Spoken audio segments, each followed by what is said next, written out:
दोस्तों, competition exam के लिए क्या पढ़े क्या ना पढ़े जैसे सवाल बेहद मायने रखते हैं, क्योंकि जनरल कंपटीशन एक लिटमस टेस्ट की तरह है जिसमें आपके साल भर के मेहनत का रिजल्ट 2 घंटे की ऑब्जेक्टिव एग्ज़ाम निर्धारित कर देता है। हज़ारों छात्रों का सवाल रहता है कि क्या पढ़ूं और क्या करूं कि रिजल्ट हो जाए। तो उन दोस्तों से मैं कहना चाहता हूं कि सफलता और असफलता के निर्धारण में आपकी स्ट्रेटजी और बुक लिस्ट बेहद मायने रखते हैं। दोस्तों, इस समस्या के समाधान के लिए आप अपने चैनल पॉसिबल विथ नवीन से जुड़ सकते हैं या जुड़ जाइए। इस चैनल पर आपको जनरल कंपटीशन से संबंधित स्टडी मटेरियल मिलेंगे, जिसमें मुख्य रूप से हिस्ट्री, पॉलिटी, ज्योग्राफी, इकोनॉमिक्स और जनरल साइंस मेन है, जो किसी भी प्रतियोगिता परीक्षा के मुख्य भूमिका निभाता है। इसमें आपको सीधे एमसीक्यूज क्वेश्चन मिलेंगे जो किसी न किसी परीक्षा में पूछे जा चुके हैं। इसका मतलब सारे के सारे क्वेश्चन इम्पोर्टेंट होंगे और फिर उन क्वेश्चंस का हम डिटेल्स में स्टडी कर लेंगे, तो उससे हमारा क्वेश्चन के साथ साथ उस टॉपिक का मेन फैक्ट्स भी कवर हो जाएगा। तो आप अगर इस तरह से तैयारी कीजिएगा तो फालतू की चीज़ों को पढ़ने से बच जाएंगे और आपको कम समय में एक अच्छी तैयारी हो जाएगी। तो चलिए बिना देर किए शुरू करते हैं।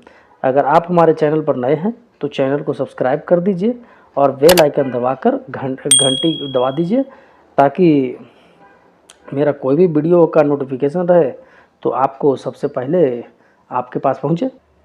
आज का जो पहला प्रैक्टिस सेट जो है वो है इंडियन पॉलिटी का। तो चलिए हम लोग देखते हैं पहला क्वेश्चन। देखिए, पहला क्वेश्चन है कि भारतीय संविधान को संविधान सभा द्वारा अंगीकृत किया गया। ऑप्शन आपके हैं 26 नवंबर 1949, 26 जनवरी 1950, 15 अगस्त 1947, 9 दिसंबर 1946।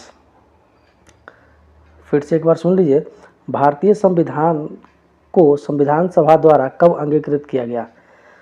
तो 26 नवंबर 1949, 26 जनवरी 1950, 15 अगस्त 1947, 9 दिसंबर 1946। तो आपका आंसर हो जाएगा आंसर ए, 26 नवंबर 1949। अब इसका डिटेल्स देखते हैं। देखिए, कहता है कि संविधान सभा की पहली बैठक 9 दिसंबर 1946 को हुआ, जिसमें डॉक्टर सच्चिदानंद सिन्हा को अस्थायी अध्यक्ष नियुक्त किया गया। तो इसमें एक चीज़ और जोड़ दीजिए कि संविधान सभा की जो दूसरी बैठक हुई थी वो 11 दिसंबर 1946 को हुआ था और इसमें डॉक्टर राजेंद्र प्रसाद को माने अस्थायी अध्यक्ष नियुक्त किया गया, चुना गया था। तो अस्थायी चुना गया था डॉक्टर सच्चिदानंद सिन्हा को, अस्थायी चुना गया था डॉक्टर राजेंद्र प्रसाद को। ठीक है, और संविधान सभा की पहली बैठक 9 दिसंबर 1946 को। फिर कहता है कि भारतीय संविधान 26 नवंबर 1949 को बनकर तैयार हुआ और उसी दिन भारतीय संविधान को अधिनियमित, आत्मर्पित और अंगीकृत किया गया। तो जरूरी नहीं है, मैंने आपको क्वेश्चन तो पूछेगा कि भारतीय संविधान कब बनकर तैयार हुआ, लेकिन उसके साथ साथ ये भी पूछ सकता है कि भारतीय संविधान कब अधिनियमित किया गया, कब आत्मर्पित किया गया, कब अंगीकृत किया गया या कब बनकर तैयार हुआ। तो ये चारों क्वेश्चन का एक ही आंसर है 26 नवंबर 1949। तो आपको इन सभी फैक्ट्स पर भी ध्यान देना है। फिर कहता है कि भारतीय संविधान 26 जनवरी 1950 को लागू हुआ। फिर है कि भारतीय संविधान को बनाने में 2 वर्ष 11 महीना 18 दिन का समय लगा। तो अब इस देखिए, अभी ये एक क्वेश्चन आया तो इस पर इतने सारे फैक्ट्स आए। अभी मान लीजिए फिर इससे रिलेटेड कोई दूसरा क्वेश्चन आएगा तो कुछ और फैक्ट्स निकल के सामने आएंगे। तो इस तरह से धीरे धीरे करके हमारा तैयारी एक बेहतर तैयारी की ओर हो जाएगा। नेक्स्ट कहता है कि भारतीय संविधान सभा के प्रारूप समिति के अध्यक्ष कौन थे? ये कौन है? तो देखिए, doctor Rajendra Prasad, Jawaharlal Nehru, doctor BR Ambedkar, पुरुषोत्तम दास टंडन। तो संविधान सभा में प्रारूप समिति के जो अध्यक्ष थे, ये सभापति थे, वो कौन थे? तो आपके ऑप्शन हो जाएंगे डॉक्टर भीमराव अंबेडकर। तो संविधान सभा से ये एक बहुत ही इंपॉर्टेंट क्वेश्चन है जो बार बार एग्जामिनेशन में पूछा जाता है, बार बार पूछा जाएगा। अब डिटेल्स देखिए इसका। कहता है कि संविधान सभा में प्रारूप समिति के अध्यक्ष डॉक्टर भीमराव अंबेडकर थे। अब प्रारूप समिति में 7 सदस्य थे। संविधान सभा के अस्थायी अध्यक्ष डॉक्टर राजेंद्र प्रसाद थे। पंडित जवाहरलाल नेहरू द्वारा संविधान सभा में 13 दिसंबर 1946 को उद्देश्य प्रस्ताव को प्रस्तुत किया गया था, जिसे 22 जनवरी 1947 को संविधान सभा द्वारा अंगीकार कर लिया गया। अब देखिए, कहता है कि संविधान सभा में प्रारूप समिति के अध्यक्ष कौन थे? डॉक्टर भीमराव अंबेडकर। अब प्रारूप समिति में 7 सदस्य थे। संविधान सभा के अस्थायी अध्यक्ष कौन थे? तो डॉक्टर राजेंद्र प्रसाद थे, पहले ही बता चुके थे आपको। पंडित जवाहरलाल नेहरू द्वारा संविधान सभा में 13 दिसंबर 1946 को उद्देश्य प्रस्ताव को प्रस्तुत किया गया, जिसे 22 जनवरी 1947 को संविधान सभा द्वारा अंगीकार किया गया। नेक्स्ट क्वेश्चन देखते हैं। कहता है कि भारत की संविधान सभा ने राष्ट्रीय ध्वज को सर्वप्रथम कब स्वीकार किया? 22 जुलाई 1947, 23 जुलाई 1947, 25 जुलाई 1947, 15 अगस्त 1947। तो देखिए, आपका आंसर हो जाएगा 22 जुलाई 1947, ऑप्शन ए। अब आगे देखते हैं। कहता है कि भारत की संविधान सभा ने राष्ट्रीय ध्वज को सर्वप्रथम 22 जुलाई 1947 को स्वीकार किया। राष्ट्रीय ध्वज के बीच में 24 तिल्लियां होती है, जो चक्र बना रहता है उस चक्र में 24 तिल्लियां होती है।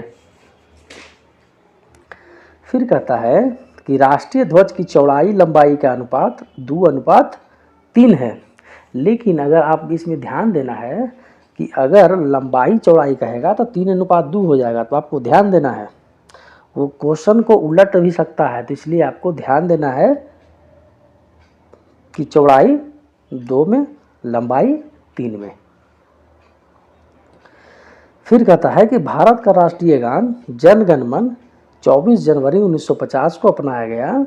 इसको गाने में 52 सेकेंड का समय लगता है। ठीक है। फिर कहता है कि भारत का राष्ट्रीय पशु बाघ है, राष्ट्रीय पुष्प कमल है, राष्ट्रीय पक्षी मोर है। तो ये भी जानकारी के लिए अपने को याद रखना है। नेक्स्ट कहता है कि भारतीय संविधान के किस अनुच्छेद के अंतर्गत नागरिकों को मौलिक अधिकार प्रदान किए गए हैं? देखिए, कहता है अनुच्छेद 112 से 115, अनुच्छेद 12 से 35, अनुच्छेद 222 से 235, इनमें से कोई नहीं। भारतीय संविधान के किस अनुच्छेद के अंतर्गत नागरिकों को मौलिक अधिकार प्रदान किए गए हैं? तो आपका आंसर जो हो जाएगा, आंसर हो जाएगा बी, अनुच्छेद 12 से 35। नेक्स्ट इसका डिटेल्स देख लेते हैं। कहता है कि मौलिक अधिकार अमेरिका के संविधान से लिया गया है। यह भारतीय संविधान के भाग 3 में अनुच्छेद 12 से 35 तक में वर्णित है। मौलिक अधिकार अमेरिका के संविधान से लिया गया है। यह भारतीय संविधान के भाग 3 में अनुच्छेद 12 से 35 तक में वर्णित है। कहता है वर्तमान में कुल 6 मौलिक अधिकार प्रदान किए गए हैं। कहता है संविधान के भाग 3 को भारतीय संविधान का मैग्ना कार्टा भी कहा जाता है। तो ये इंपॉर्टेंट फैक्ट कुछ आ गए इसके साथ। नेक्स्ट देखते हैं। कहता है कि भारतीय संविधान में स्वतंत्रता का अधिकार 4 अनुच्छेदों द्वारा प्रदान किया गया है, जो है स्वतंत्रता का अधिकार कह रहा है अनुच्छेद 19 से 22, अनुच्छेद 16 से 19, अनुच्छेद 17 से 20, अनुच्छेद 18 से 21। तो देखिए आपका आंसर हो जाएगा ऑप्शन ए, अनुच्छेद 19 से 22। तो अब देखिए डिटेल्स देख लेते हैं इसका। कहता है कि भारतीय संविधान में जो 6 मौलिक अधिकार दिए गए हैं उनमें देखिए कैसे कैसे क्या क्या है। देखिए कहता है कि समानता का अधिकार अनुच्छेद 14 से 18, स्वतंत्रता का अधिकार अनुच्छेद 19 से 22, शोषण के विरुद्ध अधिकार अनुच्छेद 23-24, धार्मिक स्वतंत्रता का अधिकार अनुच्छेद 25 से 28, शिक्षा एवं संस्कृति का अधिकार अनुच्छेद 29 और 30, संवैधानिक उपचारों का अधिकार अनुच्छेद 32। नेक्स्ट कहता है कि भारतीय संविधान में मौलिक कर्तव्य को कब सम्मिलित किया गया। तो 1976, 1979, 1975, 1978। तो देखिए आपका आंसर हो जाएगा ऑप्शन ए, 1976।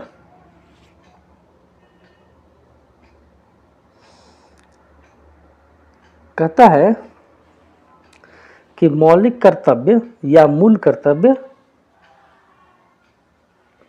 सोवियत संघ के संविधान से लिया गया है। इसे सरदार स्वर्ण सिंह समिति की संस्तुति के आधार पर 42वें संविधान संशोधन 1976 में जोड़ा गया। कहता है वर्तमान में अनुच्छेद 51 के क के तहत मौलिक कर्तव्य की व्यवस्था की गई है, जिसकी कुल संख्या 11 है। कहता है मौलिक कर्तव्य भारतीय संविधान के भाग 6 के ए में है। नेक्स्ट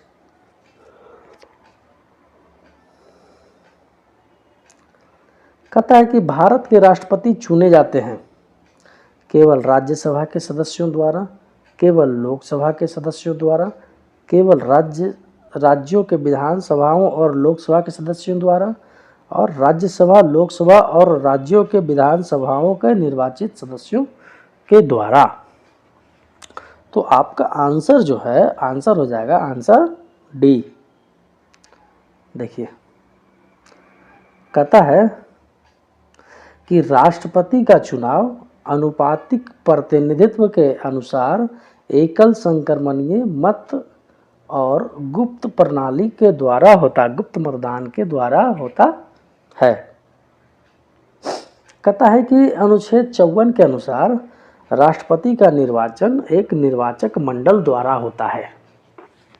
अब देखिए कहता है कि राष्ट्रपति के निर्वाचक मंडल में संसद के दोनों सदनों यानी राज्यसभा एवं लोकसभा के निर्वाचित सदस्य और राज्यों के विधानसभाओं के निर्वाचित सदस्य शामिल होते हैं। तो जो भी शामिल होगा वो निर्वाचित सदस्य ही होगा। तो उसमें ध्यान रखना है कि लोकसभा और राज्यसभा के निर्वाचित सदस्य, राज्यों के विधानसभाओं के निर्वाचित सदस्य और दिल्ली और पुदुचेरी विधानसभा के निर्वाचित सदस्य, यही 4 इंस्टीट्यूट के लोग इसमें भाग लेते हैं। तो कहता है कि 70वें संविधान संशोधन अधिनियम 1992 द्वारा दिल्ली और पुदुचेरी विधानसभाओं के निर्वाचित सदस्यों को भी निर्वाचक मंडल में शामिल किया गया है। तो देखिए इसमें एक चीज़ ध्यान क्या देना है कि राष्ट्रपति के निर्वाचक मंडल में लोकसभा, राज्यसभा और विधानसभा के सदस्य तो शामिल होते हैं, ये सबको पता है, लगभग सबको पता है। लेकिन ये पुदुचेरी और दिल्ली वाला बहुत सा लोगों को मालूम नहीं चलता है, तो इसलिए इस पर विशेष फोकस करना है, क्वेश्चन में आ सकता है। नेक्स्ट, मंत्रिपरिषद सामूहिक रूप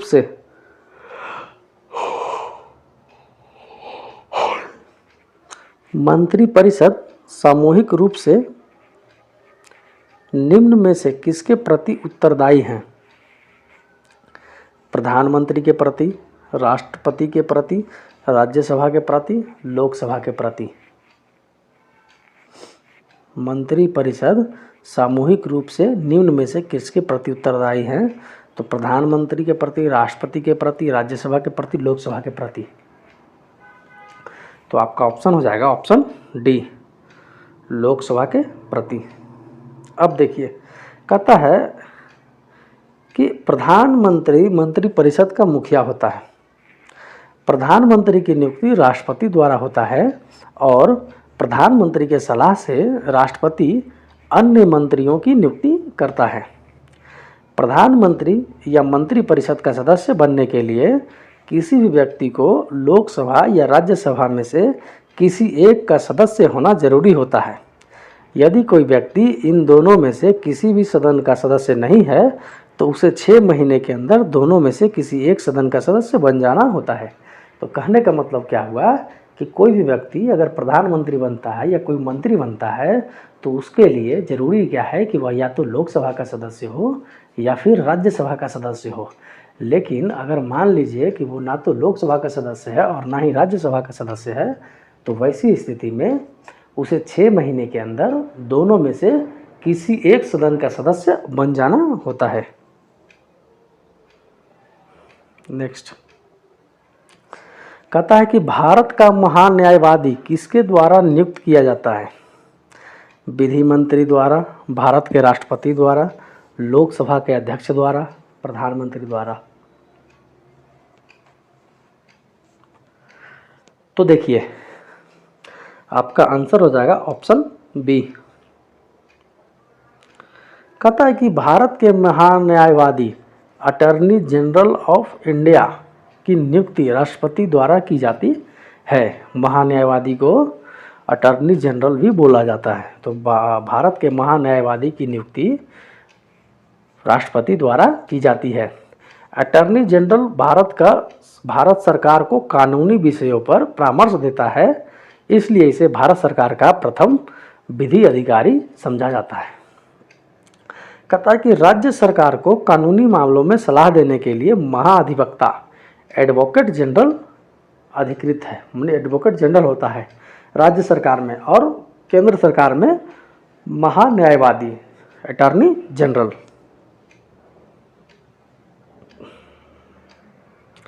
कहता है कि लोकसभा के सदस्य चुने जाने के लिए एक व्यक्ति को किस आयु से कम का नहीं होना चाहिए? 18 वर्ष, 21 वर्ष, 25 वर्ष, 30 वर्ष। तो देखिए, आपका ऑप्शन हो जाएगा ऑप्शन सी, 25 वर्ष। देखिए फिर कहता है कि लोकसभा एवं विधानसभा का सदस्य बनने के लिए न्यूनतम आयु 25 वर्ष होनी चाहिए। राज्यसभा एवं विधान परिषद का सदस्य बनने के लिए न्यूनतम आयु 30 वर्ष होना चाहिए। उपराष्ट्रपति, राष्ट्रपति, उपराष्ट्रपति एवं राज्यपाल बनने के लिए न्यूनतम आयु 35 वर्ष होनी चाहिए। तो देखिए, अगर आप या तो लोकसभा के सदस्य बनना है या विधानसभा का तो 25 वर्ष होना चाहिए, और राज्यसभा या विधान परिषद का सदस्य बनना है तो 30 वर्ष होना चाहिए, और राष्ट्रपति, उपराष्ट्रपति या राज्यपाल बनना है तो न्यूनतम आयु 35 वर्ष होना चाहिए। नेक्स्ट, भारतीय संसद के घटक हैं केवल लोकसभा और राज्यसभा, राष्ट्रपति, लोकसभा व राज्यसभा, लोकसभा, राष्ट्रपति व मंत्रिपरिषद, लोकसभा, राज्यसभा व मंत्रिपरिषद। तो आपका आंसर हो जाएगा आंसर बी, राष्ट्रपति, लोकसभा व राज्यसभा। देखिए, कहता है कि संसद जो है उच्चतम विधायी संस्था है। संसद जो है भारत सरकार का या भारत देश का सबसे उच्चतम विधायी संस्था है। संविधान में संशोधन का अधिकार संसद को प्राप्त है। कहता है भारतीय संविधान के अनुच्छेद 368 के अंतर्गत संसद संविधान के किसी भाग में संशोधन कर सकती है। संसद के 2 सत्रों के बीच 6 माह से अधिक का अंतराल नहीं होना चाहिए। फिर कहता है कि शून्यकाल भारत की संसदीय व्यवस्था की देन है। नेक्स्ट,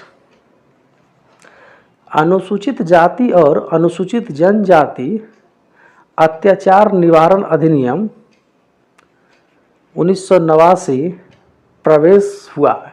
यानी कहने का मतलब क्या हुआ कि अनुसूचित जाति और अनुसूचित जनजाति अत्याचार निवारण अधिनियम 1989 कब लागू हुआ?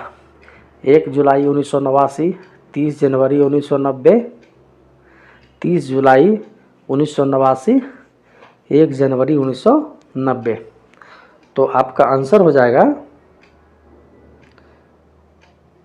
30 जनवरी 1990, ऑप्शन बी।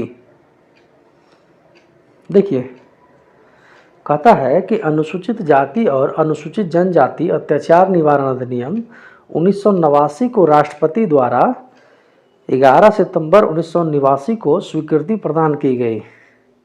यह अधिनियम 30 जनवरी 1990 को लागू हुआ। यानी स्वीकृति प्रदान हुआ 89 में और लागू हुआ 90 में। कहता महिलाओं को घरेलू हिंसा से संरक्षण प्रदान करने के लिए घरेलू हिंसा से महिला संरक्षण अधिनियम 2005 संसद द्वारा सर्वसम्मति से पारित किया गया, जिसे राष्ट्रपति की सहमति से 13 सितंबर 2005 को मिली। जिसे राष्ट्रपति की अथी मिली 13 सितंबर 2005 को तथा 26 अक्टूबर 2006 को संपूर्ण भारत में लागू किया गया। नेक्स्ट, कहता है कि निम्नलिखित में से कौन सी एक सबसे बड़ी संसदीय समिति है? तो लोक लेखा समिति, प्राक्कलन समिति, सरकारी उपक्रम समिति और याचिका समिति या कमिटी ऑफ पिटिशंस। तो आपका आंसर हो जाएगा ऑप्शन बी, प्राक्कलन समिति। अब देखिए, कहता है कि प्राक्कलन समिति के सदस्य केवल लोकसभा द्वारा निर्वाचित होते हैं। इसकी सदस्यों की संख्या 30 होती है। सांसों लिखा गया। इसकी सदस्यों की संख्या 30 होती है। इनका कार्यकाल 1 वर्ष का होता है। नेक्स्ट, कहता है कि सर्वोच्च न्यायालय में सेवानिवृत्ति की आयु कितनी है? 62 वर्ष, 65 वर्ष, 64 वर्ष, 62 वर्ष, 62 वर्ष, 63 वर्ष, 64 वर्ष, 65 वर्ष। 63 वर्ष होना चाहिए जी। एक बी में 63 होना और एक 65, एक 64। तो आपको सीधा सीधा आंसर बता देते हैं। इसका आंसर होगा 65 वर्ष।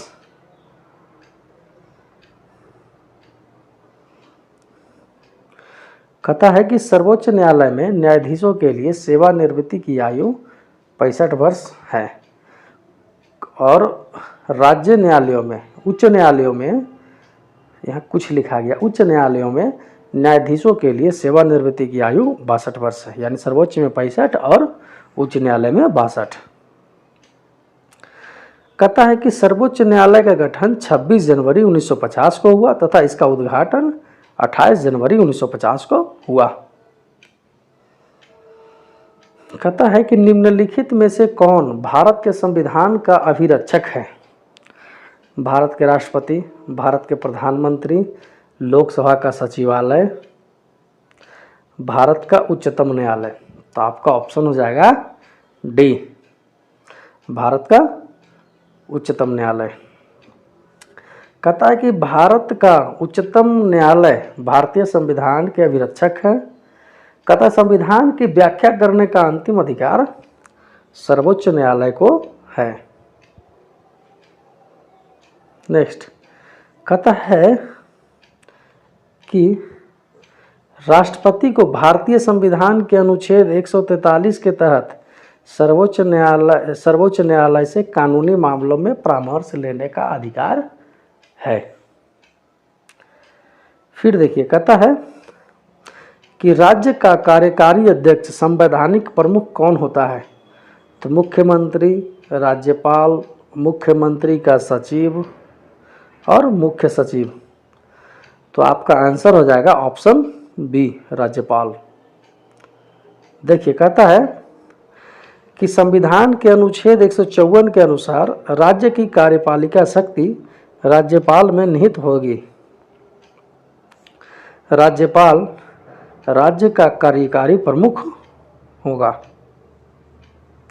कहता है कि संविधान के अनुच्छेद 157 के अनुसार राज्यपाल नियुक्त होने के लिए 2 योग्यताएं होनी चाहिए। पहला, वह भारत का नागरिक हो और दूसरा, उसकी न्यूनतम उम्र 35 वर्ष होना चाहिए।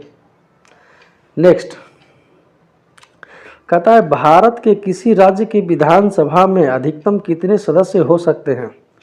तो 400, 450, 500, 550। तो आंसर हो जाएगा ऑप्शन सी, 500। कहता है अनुच्छेद 170 के अनुसार राज्यों के विधानसभा अधिकतम 500 तथा कम से कम 60 सदस्यों से मिलकर बनेगी। कहता है कि अपवाद स्वरूप वर्तमान में सबसे छोटी विधानसभा संघ राज्य क्षेत्र पुदुचेरी की है 30, और राज्यों में जो है सिक्किम की है 32, और सबसे बड़ी विधानसभा जो है वह उत्तर प्रदेश की है 403। कहता है कि भारतीय संविधान के किस भाग में केंद्र राज्य संबंध दिए गए हैं? तो भाग 10, भाग 11, भाग 12 और भाग 13। तो आपका आंसर हो जाएगा आंसर बी, भाग 11 में। कहता है कि भारतीय संविधान के अनुच्छेद 246 के तहत केंद्र एवं राज्यों के मध्य विधायी शक्तियों के बंटवारे के लिए 3 सूचियों, संघ सूची, राज्य सूची एवं समवर्ती सूची की व्यवस्था की गई है। देखिए कहता है कि केंद्र और राज्य के बीच जो संबंध है, या जो ताकत कह सकते हैं उसको, या पावर कह सकते हैं, वो 3 सूचियों में बांटा गया है कि किसके अंदर में क्या आएगा। तो देखिए कहता है जो ये केंद्र राज्य संबंध जो है ये 7वीं अनुसूची में है। कहता है भारतीय संविधान के भाग 11 में केंद्र राज्य विधायक संबंधक दिए गए हैं। कहता है कि संघ सूची में कुल 98 विषय है, राज्य सूची में 59 विषय है तथा समवर्ती सूची में 52 विषय है। कहता है कि सरकारिया आयोग की सिफारिशों का संबंध है राजस्व वितरण से, राष्ट्रपति की शक्तियों एवं कार्यों से, संसद की सदस्यता से, केंद्र और राज्य के पारस्परिक संबंध से। तो देखिए सरकारिया आयोग जो है वो केंद्र और राज्यों के पारस्परिक संबंधों से संबंधित है। तो ऑप्शन डी।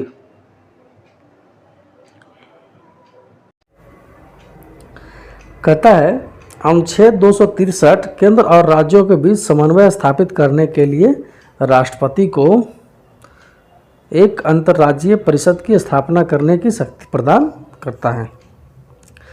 कहता है कि भारत में राष्ट्रीय आपात की घोषणा करने का अधिकार निम्नलिखित में से कौन सी नहीं है? भारत में राष्ट्रीय आपातकाल की घोषणा करने का आधार निम्नलिखित में से कौन सी नहीं है? तो युद्ध, बाह्य आक्रमण, आंतरिक अशांति का खतरा। फिर से देखिए एक बार, युद्ध, बाह्य आक्रमण, आंतरिक अशांति का खतरा, सशस्त्र विद्रोह। तो देखिए आपका आंसर हो जाएगा ऑप्शन सी, आंतरिक शांति का खतरा। कहता भारतीय संविधान के भाग 18 में आपात से संबंधित उपबंध हैं, नहीं थे, नहीं हैं। कहता है भारतीय संविधान के अंतर्गत 3 प्रकार के आपातकाल का प्रावधान है। अनुच्छेद 352 राष्ट्रीय आपात, अनुच्छेद 356 के तहत संवैधानिक तंत्र की विफलता पर राष्ट्रपति शासन, और अनुच्छेद 360 के तहत वित्तीय आपात।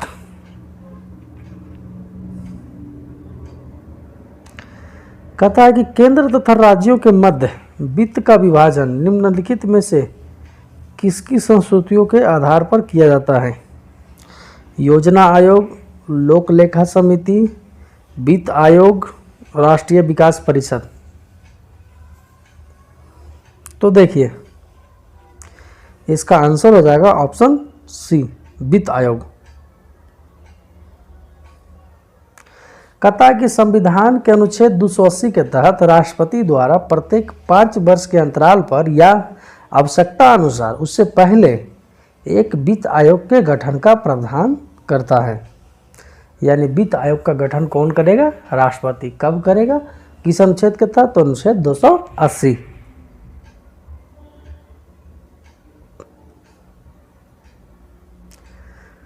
कहता है कि 15वें वित्त आयोग के गठन एन.के. सिंह की अध्यक्षता में किया गया। इनकी सिफारिश से वर्ष 2020 से 2025 का कार्यकाल के लिए लागू होगा। इनकी जो सिफारिश है वो वर्ष 2020 से 2025 के कार्यकाल के लिए लागू होगा। कहता है भारत के संविधान के निम्नलिखित अनुच्छेदों में से किसमें निर्वाचन आयोग का प्रावधान है? यानी निर्वाचन आयोग का प्रावधान किसमें है?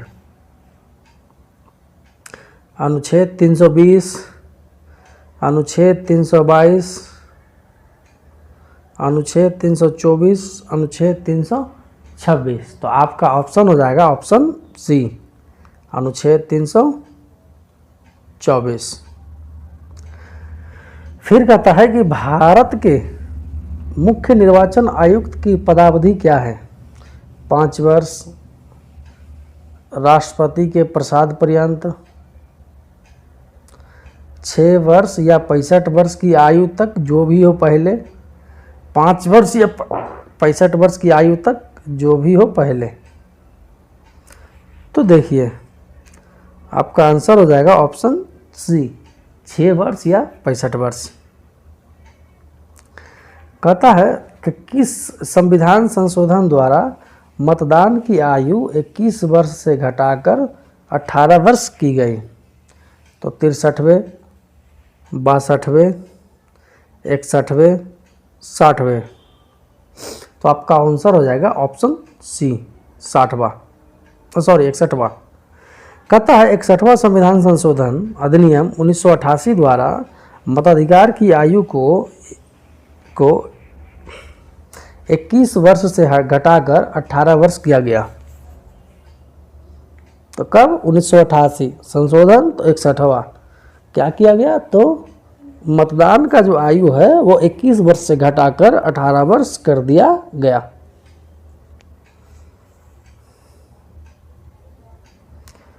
कहता है कि संविधान के किस अनुच्छेद में वयस्क मताधिकार को मान्यता दी गई है? वयस्क मताधिकार 324, 325, 326,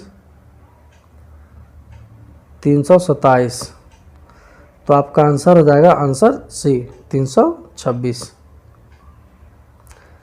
कहता है कि भारत के संविधान के किस अनुच्छेद में उसके संशोधन की प्रक्रिया दी गई है? तो अनुच्छेद 348, अनुच्छेद 358, अनुच्छेद 368 और अनुच्छेद 378। तो आपका ऑप्शन हो जाएगा अनुच्छेद सी, 368। कहता है कि संविधान में संशोधन के लिए विधेयक संसद के किसी भी सदन में लाया जा सकता है। कहता है कि 86वें संविधान संशोधन द्वारा प्रस्तावित शिक्षा का अधिकार किस वर्ष लागू किया गया? तो 2002 में, 2004 में, 2008 में, 2010 में। तो देखिए इसका आंसर हो जाएगा ऑप्शन डी, 2010। देखिए कहता है कि 86वां संविधान संशोधन द्वारा प्रस्तावित शिक्षा का अधिकार 1 अप्रैल 2010 से लागू किया गया। इस संविधान संशोधन द्वारा भारतीय संविधान के अनुच्छेद 21 के 1 में जोड़ा गया कि 6 वर्ष से 14 वर्ष आयु वर्ग के सभी बच्चों को निःशुल्क एवं अनिवार्य शिक्षा दी जाएगी। तो 86वां संविधान संशोधन के द्वारा प्रस्तावित शिक्षा का अधिकार 1 अप्रैल 2010 से लागू किया गया। इस संविधान संशोधन द्वारा भारतीय संविधान के अनुच्छेद 21 के क में यह जोड़ा गया कि 6 वर्ष से 14 वर्ष तक के सभी बच्चों को सरकार निःशुल्क एवं अनिवार्य शिक्षा देगी। कहता है कि पंचायती राज व्यवस्था है संघ सूची, राज्य सूची, समवर्ती सूची, इनमें से कोई नहीं। तो देखिए कहता है ऑप्शन हो जाएगा इसका बी, राज्य सूची का। कहता है निम्नलिखित में से भारतीय संविधान का कौन सा संशोधन पंचायती राज व्यवस्था को संवैधानिक दर्जा प्रदान करता है? 71वां, 72वां, 73वां, 75वां। तो ऑप्शन हो जाएगा आपका ऑप्शन ए, 71वां।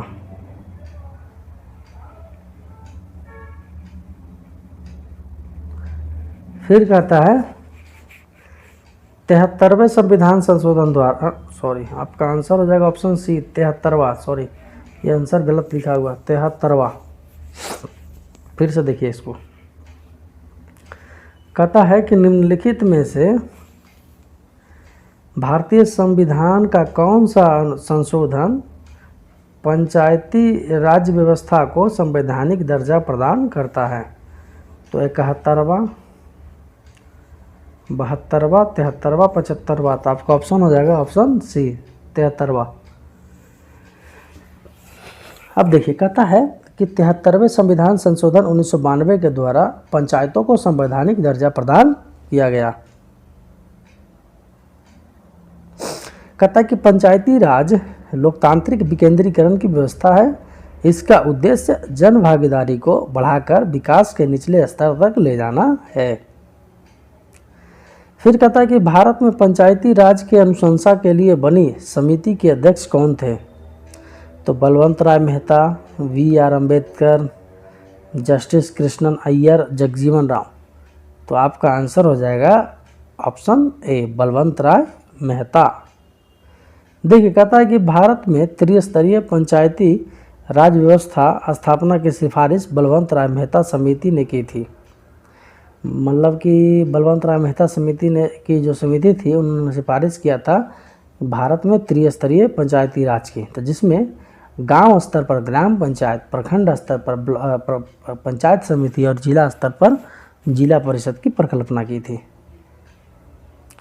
कहता कि पंडित जवाहरलाल नेहरू ने 2 अक्टूबर 1959 को राजस्थान के नागौर जिले में पंचायती राज व्यवस्था का उद्घाटन किया। तो इसमें 3-4 क्वेश्चन पूछता है कि पहला किसने किया? तो पंडित जवाहरलाल नेहरू। कब किया? तो 2 अक्टूबर 1959। किस राज्य में किया? तो राजस्थान में। जगह कौन सा था? तो नागौर जिला में। तो इस तरह से ये यहीं पे टॉपिक समाप्त होता है। तो आप ये लंबा ना हो ज़्यादा वीडियो, इसलिए इसको कम ही रखे हैं। तो इसमें ऐसे भी अगर एक बार देखेंगे तो अगर 30 क्वेश्चन है या 32 क्वेश्चन है तो एक क्वेश्चन पे एवरेज 4 क्वेश्चन भी पकड़े तो लगभग 120 क्वेश्चन के आसपास कवर होता है हमारा। तो लेकिन इसमें सबसे बढ़िया खास बात क्या हो जा रहा है कि आपको उसी टॉपिक से रिलेटेड क्वेश्चन कवर हो रहे हैं। तो चलिए हमारे चैनल के साथ जुड़े रहिए। तो धन्यवाद, इसको यहीं पे रोकते हैं।